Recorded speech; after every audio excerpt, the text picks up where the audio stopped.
𝐊𝐴 king kissed me, but his mother was the one who slaughtered my entire family. Chapter 7. You want me to visit the seers with you? Lara stared at me, her eyes wide with disbelief, as if I had suddenly sprouted antlers.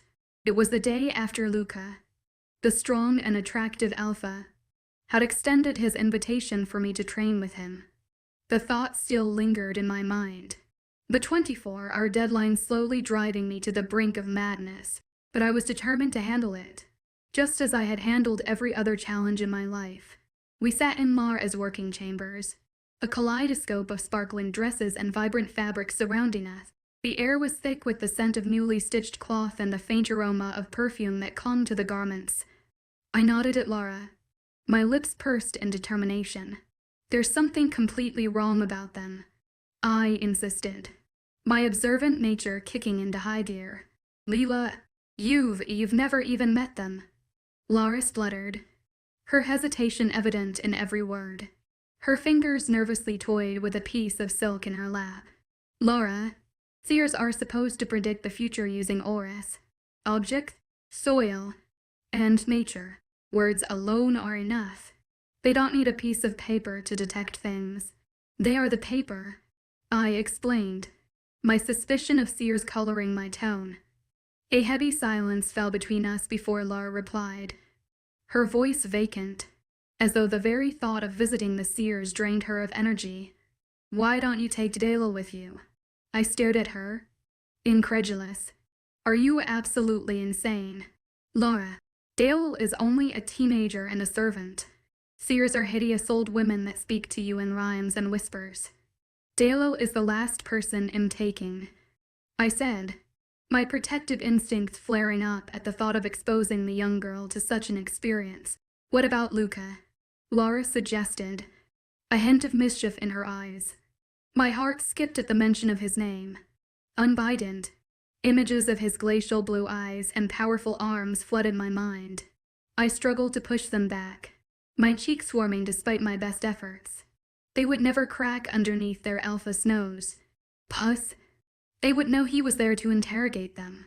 Remember, they can sense auras, I explained, tapping my chest. I, however, am just a nosy guard in their eyes. They wouldn't care, even if I broke one of their many crystals. Lara groaned, frustration etched across her face.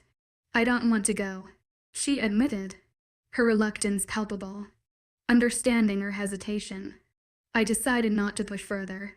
Whatever personal reasons she had for detesting the idea of the seers, I had to respect them, despite my own fears of visiting the seers alone.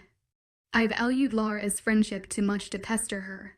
I'd best leave then, I said with a nod, turning to exit her working chambers. As I walked away, my eyes lingered on the breathtaking dresses that adorned every corner of Lara's workspace. My gaze settled on my favorite again, the color of the deep sea, adorned with crystals that seemed to emit light from their very cores. Its spaghetti straps and fitted bodice gave way to a cinched waist, while the skirt flowed like a curtain caught in a robust wind. One day, I thought to myself, they'll try on one of those dresses. Perhaps it would be a small moment of normalcy in the midst of the chaos that seemed to constantly surround me. I sighed in envy. Lara was a talented woman with crafty fingers and an eye for beauty. I envied her art. Sometimes, being a woman with a sword was saddening, to say the least. All I could produce were everlasting scars and generations of blood. I could not compose paintings that would last contemporaries, nor could I create towering wooden doors that would lead to chambers and council rooms. As I reached the end of the hallway, Lara's voice interrupted my thoughts. Wait, they'll join you on your mission. Just let me strap my heels. I turned around to find her leaning against the door of her workspace. Indeed, strapping her very high heels onto her ankles. The sight was worthy of a smile, or because she struggled greatly to balance the weight of her tall body on one foot. But she eventually got it done and jogged towards me until she was by my side. Let's see if those seers could fit into one of my gowns. She hummed PhD as we walked arm in arm towards the underground levels of the castle. The lowest level of the castle was otherworldly, engulfed in darkness and filthy with algae coating its every wall. It smelt of ash and rot, brown and green, death and dirt. It was dangerous to have such a dim area in one's home. Darkness is a shadow's favorite hiding spot. And shadows, they were home to the kingdom's most sought-after witches and wizards. The lowest level of the castle consisted of one long hallway, almost endless, with doors lining the left and right walls every now and then. It was unsettling and proved just how old its structure was. Every step I took felt as though the walls were closing in on us. No wonder Lara was so resistant to visiting the seers. It smells of peasantry down here, Lara spoke in a nasal tone, to fingers squeezing the edges of her nose. It smells just like the ungoverned lands of kingdom. I said, it smells too familiar, almost as if you have their exact soil on your land. Silently, I shook my head as we walked further through the dimly lit hallways of the dungeon-like place. This is very bad. The energy in this level of the castle can attract shadow beasts. What in the world are shadow beasts? They're monsters that lurk in shadows and larve in filth. Very difficult to kill. Cryptosodalia was not my thing. It seems that way with everyone in the castle. I expected more from the alpha. He too is uneducated in what lies beyond the borders of his kingdom. I tugged. Suddenly, an overwhelming sense of suffocation engulfed my throat, restricting my ability to breathe. I halted in my footsteps, as did Lara, and tried to take a full, deep breath. Pathetically, I failed in that minute task. We're here, she said, pointing to my door on the right. You've visited before, haven't you? I tilted my head in question. She nodded grimly. Let's just get this over with, Leela. The non-existent hairs on my skin are rising. Our arms remained the way they were when we first stepped foot into the hallway, interlocked out of fear and comfort. I tightened my hold on her, feeling a tad bit more protective over her colorful soul. Without him, we entered the room where four women sat on a table with a crystal ball laying on its center. As expected, they were all gruesomely ugly, with skin wrinkling like scrambled eggs and teeth shaped like chipped nails. All four women had long, downturned noses reaching the tips of their lips and oily hair strapped to their scalps. Suddenly, three seers turned around to face us, their black eyes staring us to the depths. You dare step foot into our chambers, disenchanting our box, uninvited neighbor, causing us more lines than paid labor. Overwhelmed, I was. I coughed into my hand before speaking. We come in peace to be advised of the future of this castle. 100 crops have passed in the west. We trust you to help us find out why. I spoke as professionally as I could, though their response was anything but. We have thousands more. Damn those 10 crops. Not like we have vegetables raining down on us like drops. The lanky woman speaks of peasantry too. Best to go chop. Lara's grip on me tightened at the mention of her shape. My eyes focused on the fourth seer that sat silently, eyes trained on my own. She was short, maybe 411, and had both arms sat lazily atop the table. Speak, silent seer, I demanded, watching as her flat lips arose. I don't speak without a price. Then state your price. A white rat stale. You will receive one by the end of today. I promised.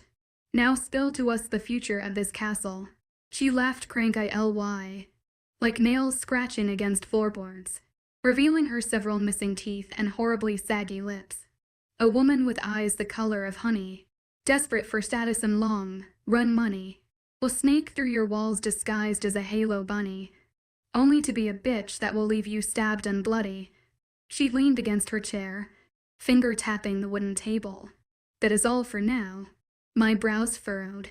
That couldn't be all. Your abilities seem limited. I said, do you see where we reside? Surrounded by blackness and pesticide. She spat. Our powers are given to us by the moon. We are not meant to function in the environment of a goon. Why are you down here then? No one has ordered you to remain chained to your place. Lara pointed out, grip on me bruising. That bitchy which has cursed us to our chairs and sealed our lips with no aftercare. You mean to say there's a witch roaming our grounds? Laura gasped, eyes wide with horror as she turned to me. We must inform the Alpha. The Alpha is wrapped around the guard's bony finger.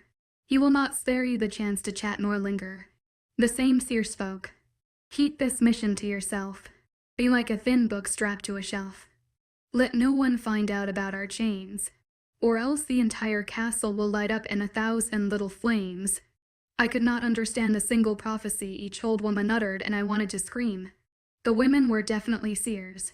They spoke like them and looked like them, though their powers seemed blocked, limited, strapped. We thank you for your time. Expect your rat's tail before dinner time. Laura and I bowed and left to her working chambers without another word. I understood nothing. I mumbled before throwing myself onto Laura's couch. They did say there was someone with eyes of honey, and I think I have eyes that are quite honey-like. Laura, which Laura? That is not funny. Well, I happen to find myself to be quite hilarious if I do say so. Laura's next words erupted by a knock that sounded from her door. She stared at me with furrowed brows before whispering, "Nobody ever knocks." I shrugged and stood up to open the door. My hand hadn't even reached the doorknob before Luca, being the absolute brute he was, opened the door and smashed it into my nose, forcing me out of balance and hurtling to the floor like a kitten. Goddess, it hurt like a butt cheek on a stick, except it was my nose. Damn it. Leela, are you okay? Luca rushed to my side and placed me so I was laying in between his legs. Laura, Laura, hand me a tissue. Chest bleeding uncontrollably. His thighs were warm, and, despite the sudden dizziness and nausea that had accompanied me, I felt severely comfortable and at home. My back faced his front as we laid on the floor, his hand keeping my head upright by holding the back of my neck while his other hand laid under my nose, pushing one-to-many tissues beneath it. Indeed, I felt hot everywhere, and this time I could embarrassingly state that it wasn't my bleeding nose, but rather, it was Luca's searing skin. I think just blacking out. Alpha, I think so too. Laura, tell the maids to prepare a fresh set of silks, and I blacked out. Chapter 8. I was back at the lowest level of the castle, surrounded by everlasting darkness and the smell of robust filth. Breathing was hard but manageable. I've endured worse since. Everything around me felt flimsy, including my body itself. It was only when I looked down at my fingers, noticing just how distorted they were, that I found out this was a dream. Well, a nightmare, I supposed. A torch lit from beside me, allowing me to view the endless corridor I was caught in.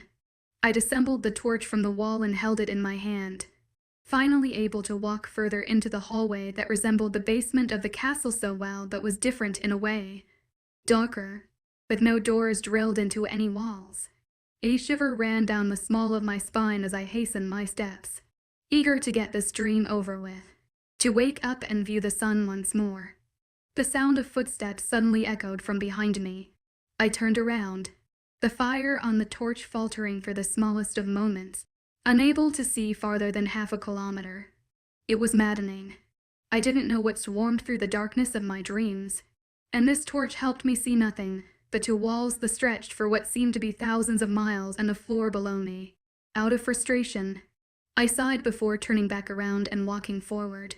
A minute or so later, the footsteps were back and running from behind me. I spun so hard my neck ached. The footsteps were gone. Fear engulfed my chest, forcing the strings of my heart to pull painfully. Without a second thought, I ran. So quickly my torch struggled to stale it, but I didn't heed. I needed to get out of my dream, even if it meant I was going to die in it. As I ran, I contemplated smashing my head against the wall just so that I could wake up. But the words of a grown wolf I had encountered outside the kingdom urged me otherwise. Your dreams are your wolf's way of telling you whether or not your soul has been touched by a dark spirit. Just as that thought came into my head, the footsteps came bellowing from behind me, running much faster than I ever could. The walls cracked at the weight of my captor. The floor shook with such vigor running became a hassle. Everything was falling apart. My dream was falling apart. The corridor, once straight, began spinning like a roller flattening dough, until I could no longer run properly because what was once the floor was now the wall I had complained about. I forced myself to crawl between the tight space, but it was so tough. My leather armor did nothing but hinder me down. Fingers the size of tree branches grabbed a hold of my ankle and pulled me downwards, evoking a cry of the pain out of me. The pain was so hot I couldn't breathe. Whatever it was, its grip on my ankle was smashing the delicate bones of my feet. Just as I was about to pass out, my eyes caught the face of the tall, fingered monster, each in the length of my shortest finger. A nose shaped like a handle of a mug and eyes the color of bright honey, almost amber, like. The last thing I saw before dying were those fire-filled, honey-colored eyes. I gasped, eyes flying open as my body flung upwards. That dream was anything but fun. Goddess, was that creature ugly? What was uglier, though, was the orange silk cover draped over my body. Even worse, but that I was in 𝐻𝐻𝐷 mine. It was much bigger, much softer, so much that my body laid imprinted into the mattress. The room I was supposedly sleeping in 𝐻𝐻𝐷 mine either. So where was I? I got up, bare feet digging into the carpet of the floor under me. With fear like no other, I looked down at my legs, gasping at the sight in front of me. I was in nothing but a T-shirt and my spandex shorts. Mortified, I snatched the ugly colored silk sheets from the bed and wrapped it around my body, tying it ever so lightly at the top so it looked like a sleeveless dress. Nobody other than I was going to see my bare legs, for now at least. The ceilings of the room were very high and great chandel is laid to them. Several ancient patterns were carved into the columns that held the walls up, some I recognized and others I didn't. Carpets covered every inch of the room, and I found that created an aura of warmth and invite. I wondered if Laura could weave me a carpet similar to the one that was under me. Finally, I left the room, not before eyeing the wonderfully crafted curtains hanging against the two large windows facing the left side of the room. Goddess, I really wanted to earn a skill directly related to the arts. Suddenly, the smell of sizzling meat engulfed my nostrils, forcing me to close my eyes and appreciate the scintillating scent of the food being cooked. "You're finally awake." Lucas' voice brought me back to reality. He stood behind a large marble counter, poking a piece of lamb meat with a metal rod. Luca, being the brute he was, wore a white tank top and loose-fitting cotton pants, exposing the dazzling outline of his upper body. It was then I realized I was walking in nothing but spandex and a shirt through Lucas' area of the castle. Apologies, but I do not remember how I landed here. I blushed at the rasp that accompanied my voice but made sure not to show it. I slammed it into your nose and you bled so fiercely you passed out for 22 hours. His eyes run down my body before his lips turned up. Wonderful dress you crafted there. Laura would be impressed. Who changed me? The servant girl did. Don't worry. I haven't entered my room in 22 hours. Now that made me feel content. That I deprived him off of his bed for almost an entire day. That was the best form of revenge for someone almost breaking my nose. May I ask how you're seasoning the lambs? I walked towards the counter, standing directly opposite to him. Garlic, mint, vinegar, red currant and some rosemary sprig. He shrugged. Something simple. Have you always cooked? Mother never really bothered, so I made sure I got private lessons with the house chef. I smiled. He was sweet like peach. What about you? Do you cook? He flipped the steak as he spoke.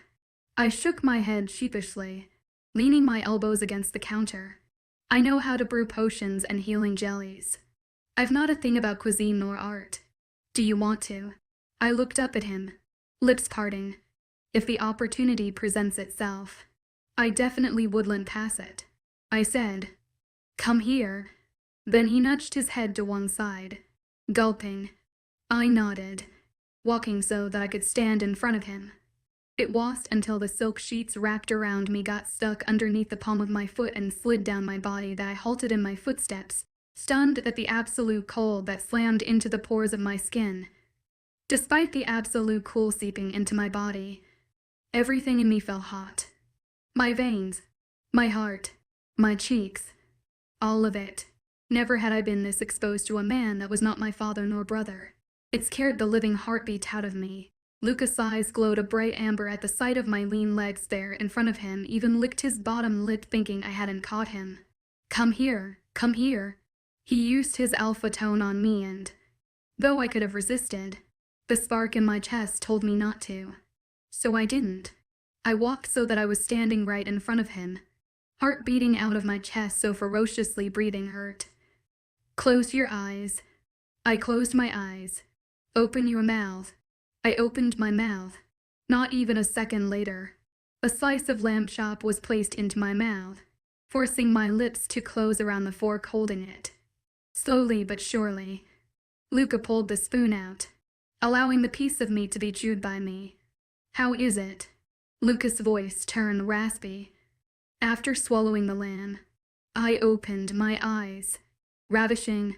I could say the same about you. Verdi. His hand clenched around the fork I had eaten from so strongly that his knuckles turned white as day. Thank you. He tucked a loose strand of hair behind my ear, halting my breathing altogether. Can I kiss you? Chapter 9, Can I Kiss You? His words hung in the air, waiting for an answer that consisted of a 3-letter word indicating approval.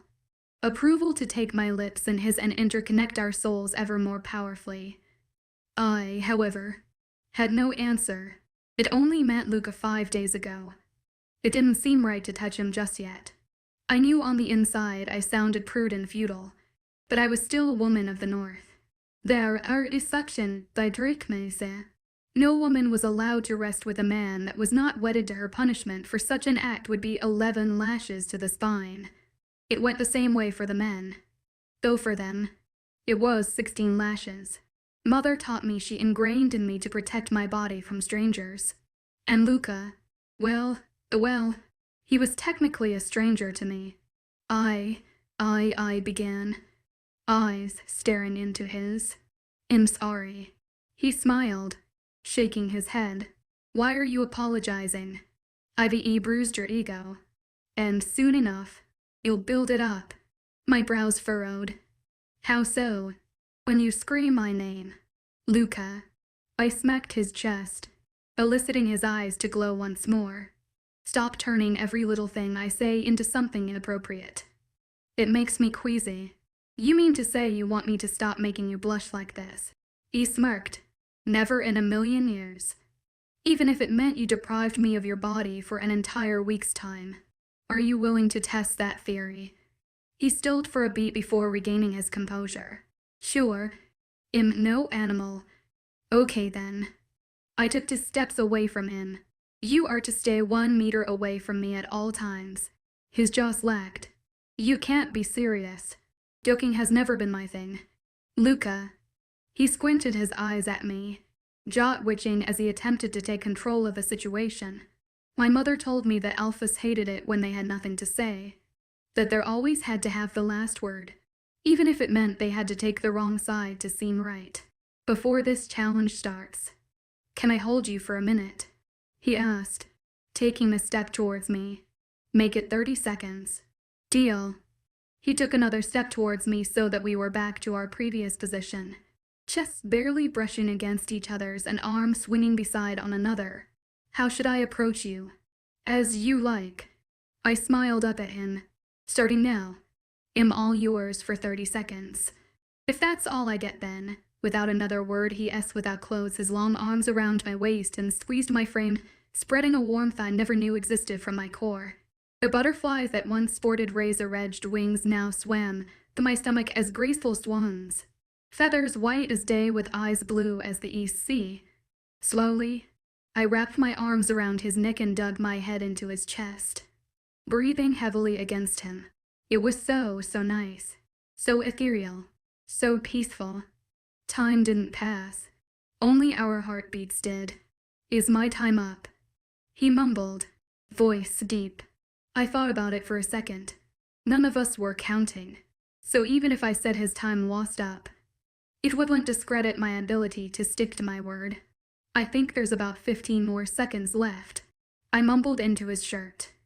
He shivered, holding me tighter against him. It wasn't until then that I realized I was standing on my toes trying to hold him. His decision to wrap his arms around my waist was uncomfortable for him, bending so he could reach my height. But it was so completely and utterly whimsical for me, almost like I was flying. Too soon he let go of me, forcing my chest to cave inwards, and the Holland was residing within it to return. Why hadn't I given him a minute? Who knows? Maybe I did. Maybe I just didn't count correctly. "Does it start now?" he asked, a frown displacing the smile on his lips. "I guess it does."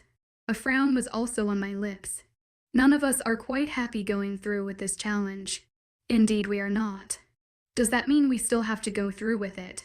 And you infuriate me. Leela. As do you. Luca. Mike caught the clock behind his head, gasping. "Goddess, it's 6:30. I must leave before the Luna finds me here. How long did you survive in the cursed lands?"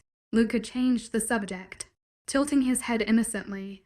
I let out a stressed breath, unable to deny him an answer, with his wonderful eyes begging me for one. "Just about 6 years. Now I have 6 years. I nodded. A Holland was settling atop my chest at the rush of unwanted memories. "You deserve an award for that. Honest to the goddess Leela. I don't think I could fend for myself for such a period of time.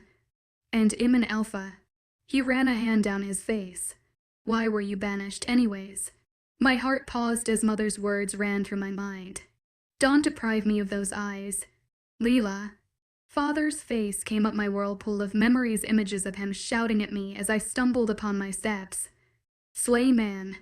My brother's face came into my thoughts, smiling at me with his toothy grin. Mother's eyes barked at me, air green to stark. Too much was rising up to the surface all at once. I shut my eyes like a wet cat before looking up at him. I was sure he noticed the cold my eyes held. "You're quick to assume I was banished." I spoke with no color. Nobody would willingly step into the outskirts. "Leela." Nobody said I willingly did. I took a step away from him. "Anyways, I best leave to my chambers. The Luna will be furious if she finds me here. See you tomorrow." "Leela, wait. Leela, wait." I left his area of the castle without another word. I knew it was wrong of me, morbidly wrong of me, even, but too much was rising to the surface at once. I spent 6 years fending for myself, and now I had to fend for Luca's feelings too. His heart was in my hands, the same way mine was in his. I didn't know how to deal with it, so I ran away just like I have for the past 6 years. I watched the sun rise from my couch, unable to catch a blink of sleep as I thought of the way I left Luca. My heart ached at the thought of telling him of my family as death. Not just that, but he was so quick to assume I was banished, that it either murdered someone or cursed the goddess of the moon, because those who were banished were the worst of the worst. Rapists, serial killers, dark artists. He was so quick to assume. Why did you get banished? Was I overreacting? Honestly, I did not know. But deep down I didn't think I was. 𝐾𝐞𝐬 didn't just throw something that held such depth so easily into a conversation. 𝐾𝐞𝐬 didn't just ruin a memory I made with him, of us holding each other so tightly in his kitchen, by bringing up my exile. I ran a hand through my hair, stressed. Never had I dealt with such complex emotions. I was not raised to know how to kiss someone, nor was I raised to know how to open up to someone, my male specifically. Mother always told me, when I found the father of my children, to sit down and listen. The only questions I should ask should be related to him and only him. Did she know I was going to be tied to an alpha? She never acted that way with my brother's mate, always urging her to fight for her voice and come home as Timon ever raised his tone at her. Talia, her name was.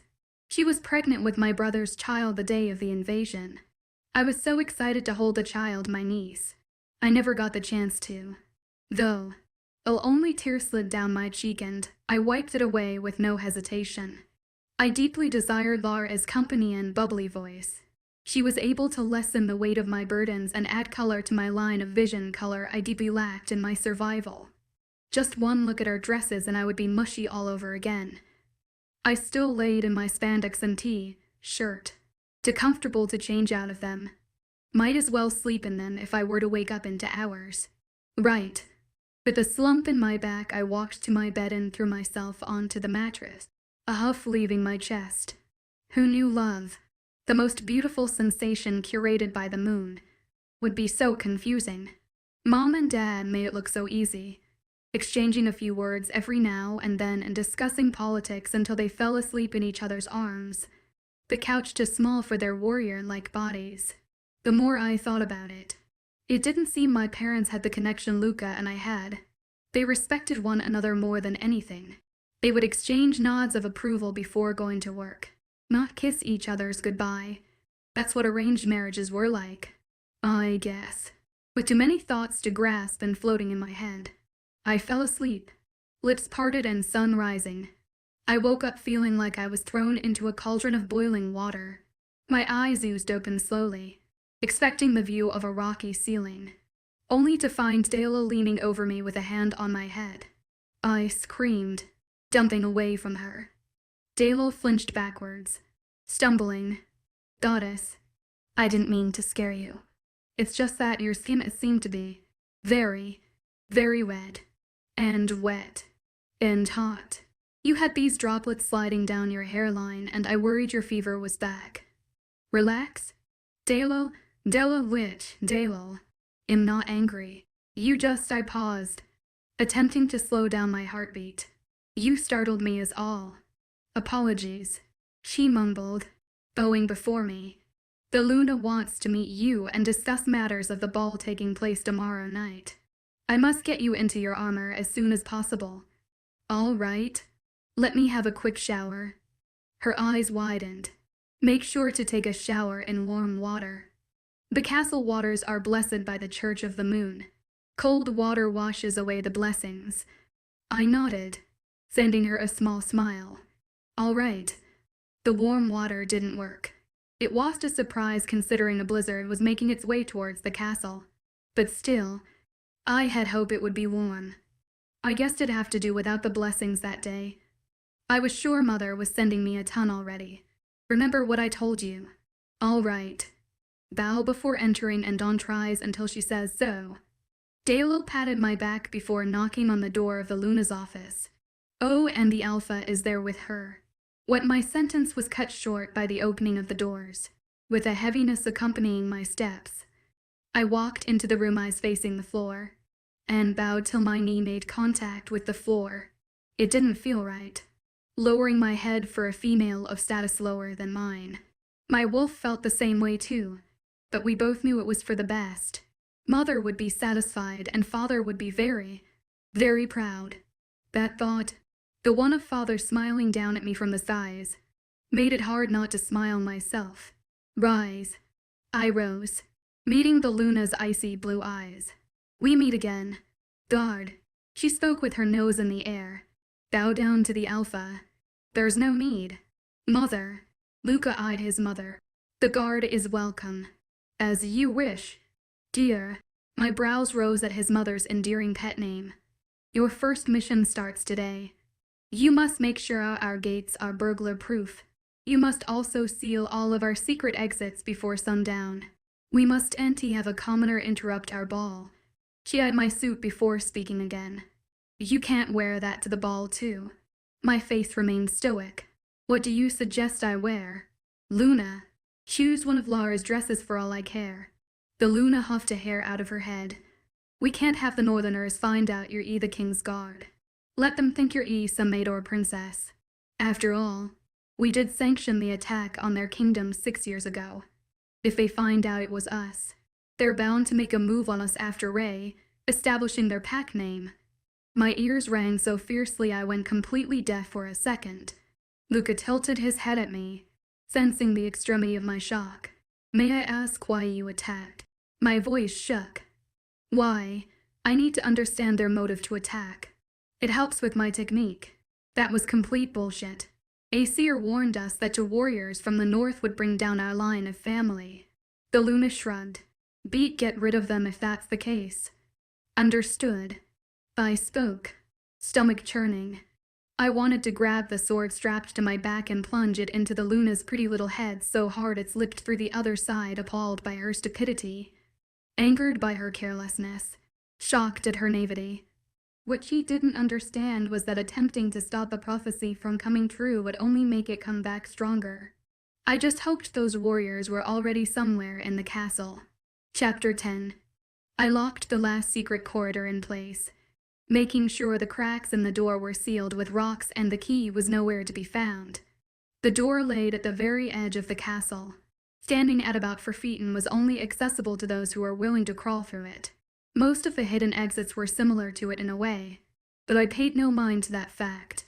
They were hidden exits. They weren't supposed to be inviting to just anyone.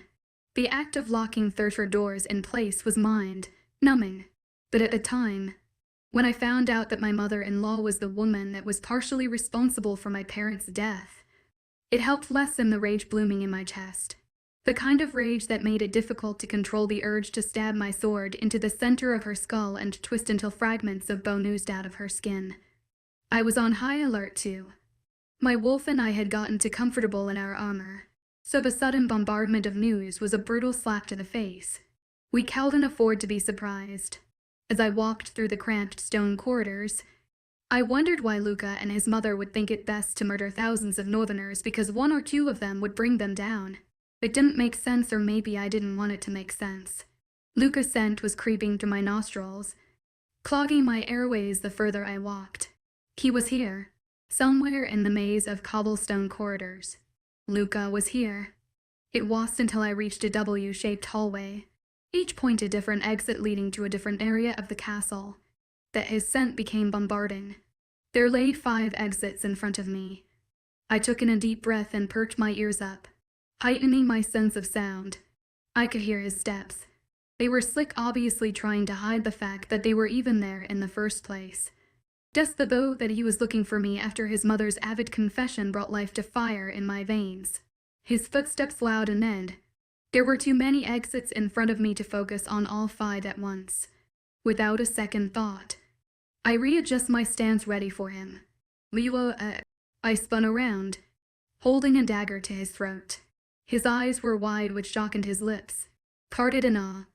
He was hurt, that was for sure, but that didn't stop me from pressing the dagger further into his neck. I've never had to pause when slicing through a captor's throat, but my wolf didn't let me go any further. It's me, 𝐊𝐢𝐬𝐻. Put the dagger down. For a second, his arm twitched, almost as though he was denying his body the desire to disassemble the weapon from my hands and reciprocate the action. In not asking again, anger rushed through my veins.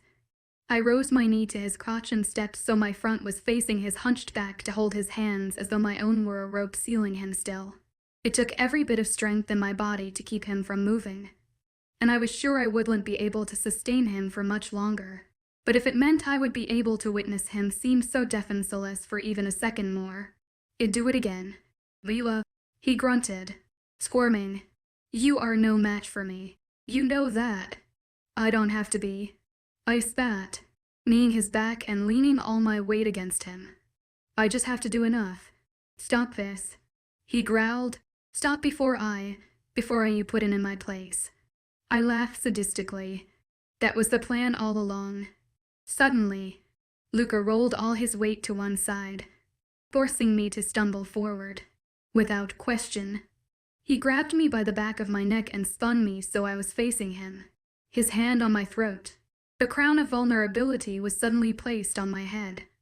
I didn't want it. I'd choose death over that. Back down, 𝐊𝐢𝐬𝐻. He bellowed, grip on my neck tightening. Stop this madness. Tell me what's wrong. My nostrils flared. He knew more than enough I was a woman of the North. He stood there, faceless, as his mother bragged of her victory in our loss. Who in the world would not be offended in my position? I spoke. What's wrong with me? The fury in his eyes turned into livid confusion, red with a mix of orange. I took my chance and struck a blow to his stomach, my fists seething with white, hot pain as he yelled in strain, while his figure was slouched. I rose my fist upwards with all the strength I could muster up and knocked him in the chin. It was as though time stopped. His eyes rolled to the back of his head. His shoulders cruised backwards. His face looked towards the sky, and his body fell to the ground, rattling the earth and silencing the stars. Pulling Luca all the way to my chambers was a pesky task, but I got it done without alerting any of the warriors and fellow guards. He was a heavy brute, with shoulders the size of ship sails and thighs thick as tree trunks. My arms ached. My back screamed and my head spun, but by the time it reached my room, the pain in my body oozed out of my pores. I managed to get him onto my couch, facing the afternoon sun that highlighted the curves of his face so wonderfully. The walk back to the castle succeeded in calming my rage and even gave me time to reflect on my actions towards Luca. I hadn't regretted them. No, Luca deserved every punch that kissed his skin, but I did feel guilty for knocking him out.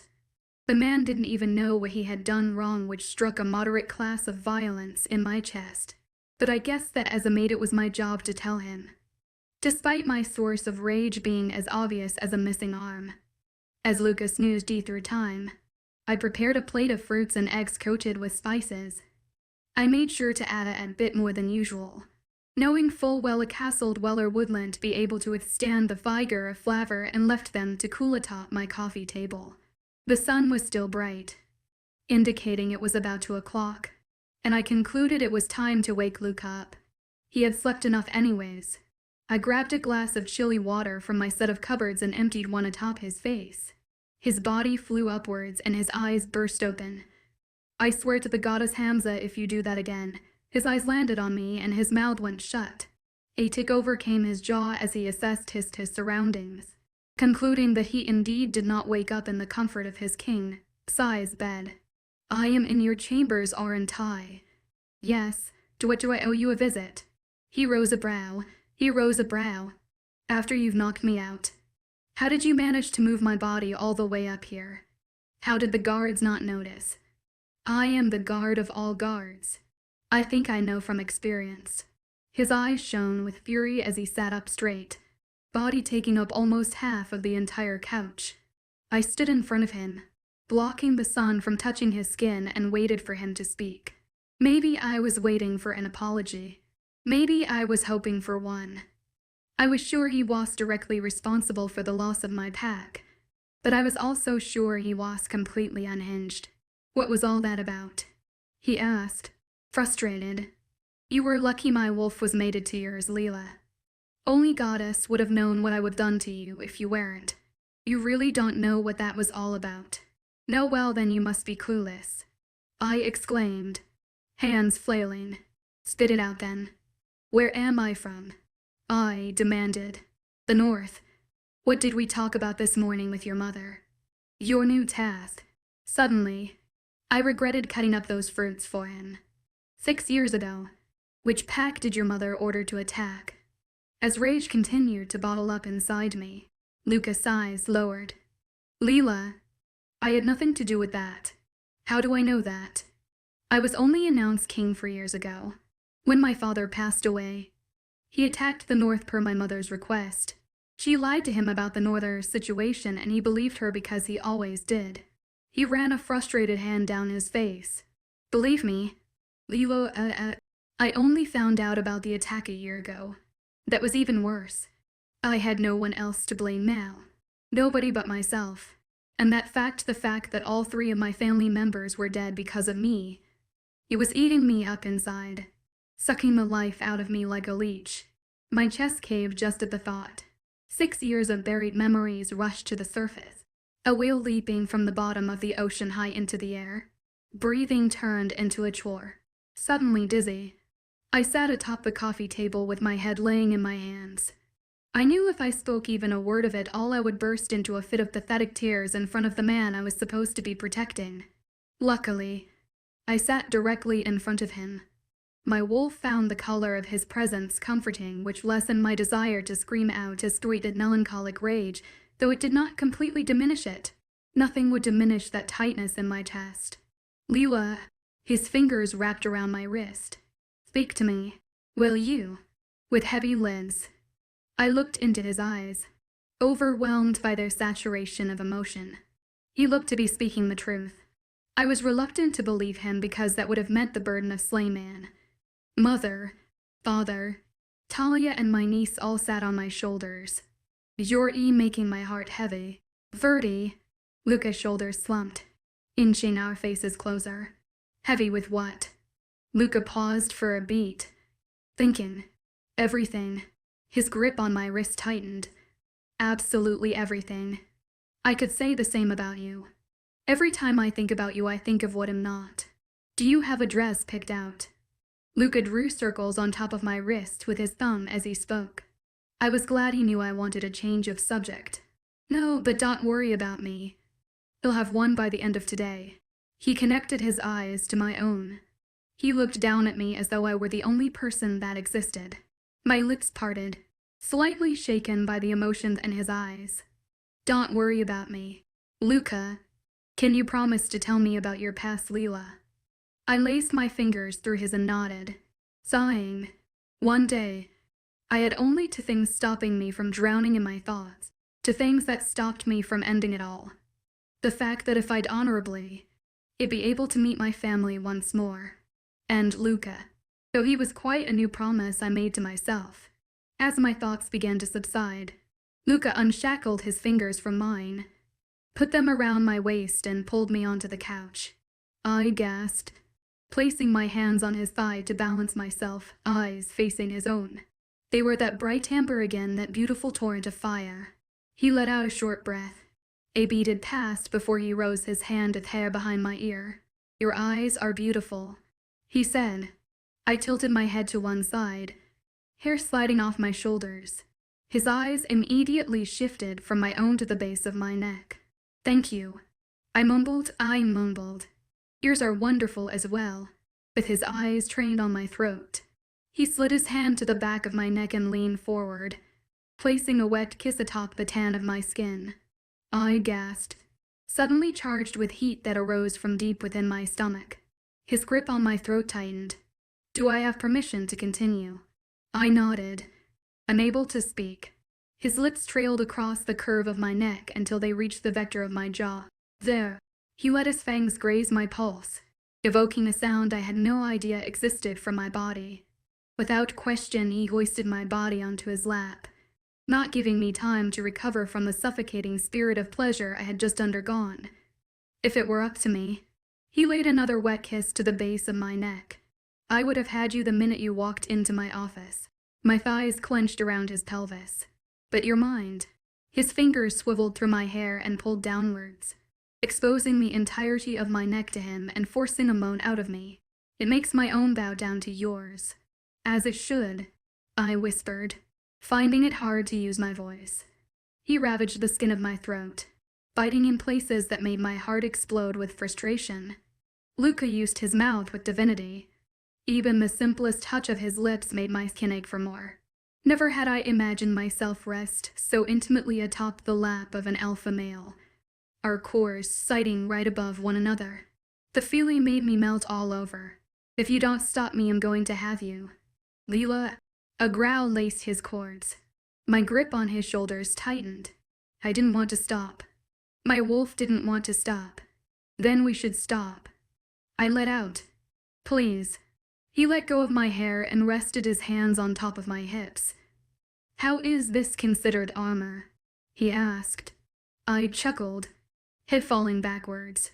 Why do you ask? I can see every curve of your body. And if I can see that, so can every other make out there. That's because I'm not wearing my cape. I leaned forward so my lips were scraping his ears. Though maybe I should ask your sister to shorten it a bit for me. Okay. I think you should get off my lap. I laughed as I got off his lap and pointed to the food I'd prepared for him. You must replenish your energy before leaving.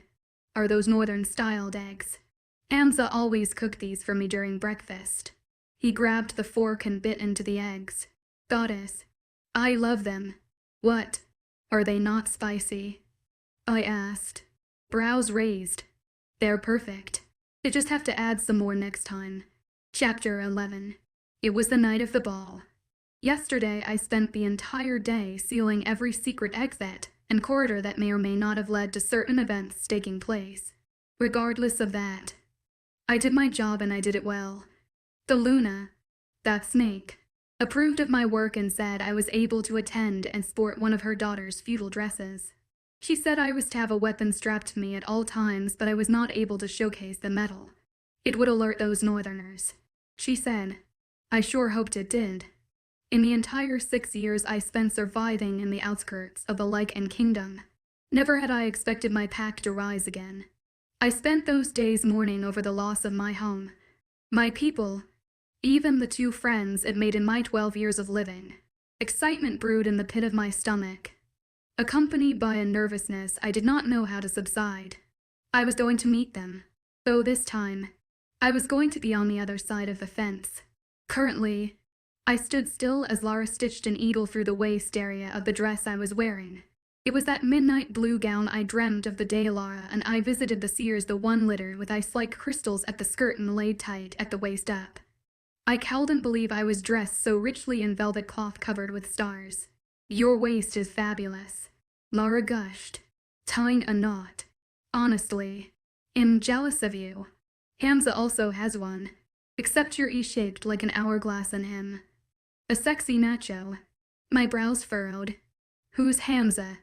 My mate. Silly. Lara patted my waist before standing up to face me. HS the northerner you can't stand. The castle's beta. Oh, my eyes rolled to one side. Him. Yes, Lara rolled her eyes exaggerated. Him. I sent her a threatening smile and she cackled, slapping her knee. I'm so glad you're made it to my brother. Honestly. Who told you that? Calm your horses. Babe. Luca told me. His chambers reside next to mine. The day you stormed out of his room he couldn't help but ask me why did she leave. I thought my shirt made me look powerful. She shook her head, her red hair bouncing on her scalp. I didn't know why you left either, after he explained the entire situation, but I told him to give you some space. My heart burst with affection for Lara. I was about to apologize before she interrupted me. The day you walked into my workspace, I knew you were, mind my words, scarred in a way. How? I don't remember speaking of my past to you. You didn't need to. Your eyes spoke more than your lips did. I let out a shaky breath, suddenly overwhelmed. It was every day somebody was able to point out that I wasn't a normal female wolf, that I had a past saturated with blood and gore. I can tell you don't like that able to point that out. And don't worry, I won't speak of it again. But she paused, eyes faltering for a second. It's nice to know somebody else in this castle doesn't have a past as clean as my brother's. My eyes snapped to hers. Curious. She shrugged. What? Just because I'm related to an angel doesn't mean I'm one as well. I don't know why, but that just made me like you even more. I confessed. Content. I'm glad. I swear to the goddess the day you walked in here I knew we would click. So let's get into that ball and show those pesky princesses how it's really done. She huffed a hair out of her face and slid her arm through mine. Wait. Lara halted in her footsteps at my word. He be something of the matter. I could trust Lara. Her past could have been similar to mine in a way, with her mother giving her the cold shoulder ever since giving birth to her and growing to witness her own father's death. Who knows what she could have gone through. It was clear her and Luca were close. Though, that's why I was so reluctant. I want to confess something. Her eyes shone and her ears perked up. But you have to promise you won't tell anyone. Who am I going to tell? My mother. I chuckled before shaking my head. I'm serious. Okay then. Spill it. I took in a deep breath and confessed to my sins. I spent 6 years in the unnamed lands. In those 6 years I had no idea the North would rise once more. I turned around to make sure nobody was listening in. Today, I would like to befriend an Northerner and ask them how the pack is doing. But I don't know how to do that without alerting the Luna. Could you, possibly, inform them I would like to speak to them once the sun rises? I would love to. I even know how to speak in the northern dialect. 𝐿𝐴MZA taught me. My heart bloomed. Well then, since we're officially ready, let's get to the hall. Lara and I walked hand in hand to the ballroom, me in my midnight blue spaghetti knee-strap gown and her in a spicy red dress that hugged hers. I worried that the bodice was too low, exposing the area of my chest a bit much. But Lara said I looked edible in it, so I paid it no matter. On the inside, I hoped Luca thought the same too. Ever since yesterday, when his lips touched the skin on my neck, I wasn't able to get him out of my mind. My dreams consisted of either nightmares of that honey-eyed creature or Luca being fiercely intimate with me. I preferred the latter over the other, but it's not like I could control my dreams. Only witches could do that. We're here. Lara and I stopped in front of a set of large doors made of carved gold. Do you have your daggers strapped to your thighs? I nodded, paying more attention to the music that oozed out of cracks on the door. Well then, let's get to it. Lara pushed the door open and my ears were flooded with the sound of orchestral notes and high-blooded murmuring. The ballroom consisted of men wearing suits and women sporting dresses that made my own look like a handmaid's nightgown. The contrast was unruly, while my dress was a simple spaghetti strap scattered with crystals. They were gowns with mermaid skirts and patterns so exquisite even I howled and called them out.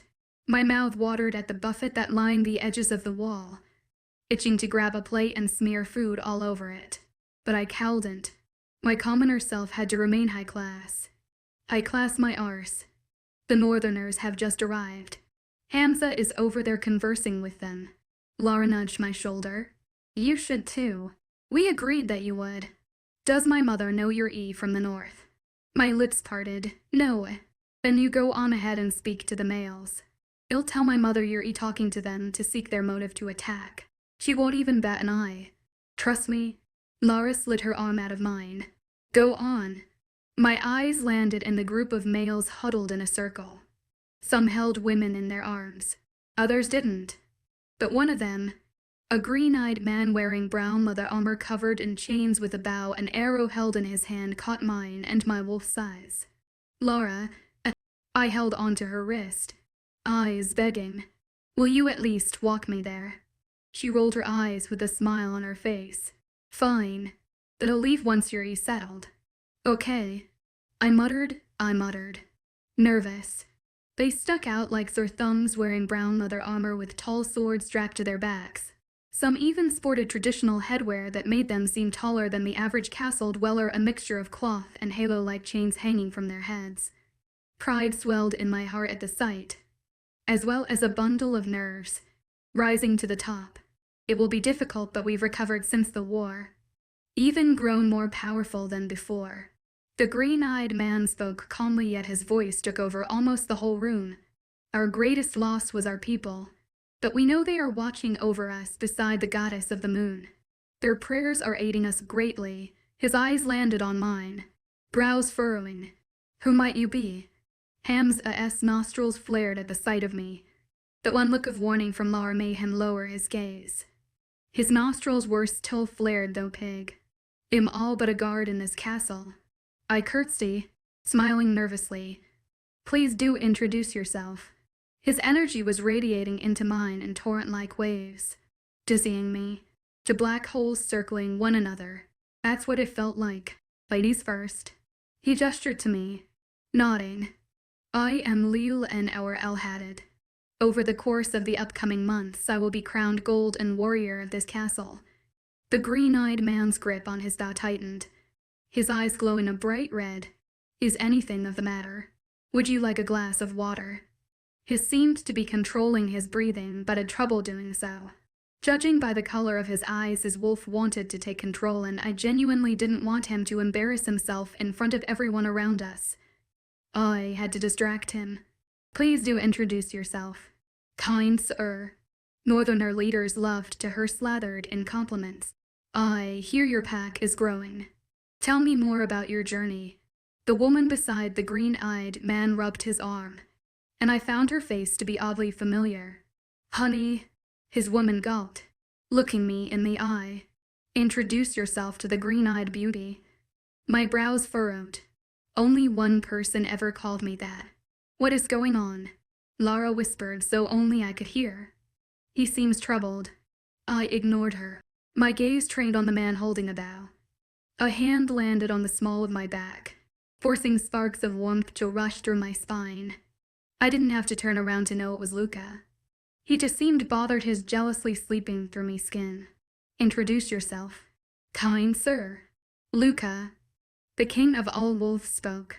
As your female has asked you to. The green-eyed man finally gained control of his body, red eyes finally turning back to the color of mint. I am 𝐊𝐤 𝐑𝐞𝐝, beta of the northern lands.